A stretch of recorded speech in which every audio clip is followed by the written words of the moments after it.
یوم الحاق کے موقع پر PDP صدر محبوبہ مفتی نے BJP پر نشانہ سادھا ہے۔ محبوبہ نے BJP پر جموں کشمیر کو برباد کرنے کا الزام لگایا۔ انہوں نے کہا کہ میں نہیں جانتی یہاں DGP کون ہے۔ بہت سے اعلیٰ عہدیدار ایسے ہیں جو طاقت کے استعمال کے لیے ایک دوسرے سے مقابلہ کر رہے ہیں۔ یہ کہہ رہے ہیں کہ BJP جو ہے، جو ہمارا انسٹرومنٹ آف ایکسیشن ہے، جو ہمارا الاق ہوا ہے، اس کاغذ کو نکال کے اس کے بعد جو پارلیمنٹ میں 1949 میں جموں کشمیر کے حوالے سے جو 370 کا مدعا، یہاں کی اسپیشل سٹیٹس کا مدعا ہے، اس کو ان کاغذوں کو نکال کے پڑھے۔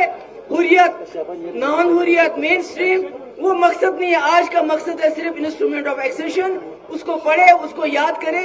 اگر وہ چاہتے ہیں کہ جموں کشمیر کا رشتہ جو ہے وہ جائز طریقے سے ملک کے ساتھ بنے رہے، تو ان کو 2019 کا فیصلہ جو ہے اس کو بدلنا پڑے گا۔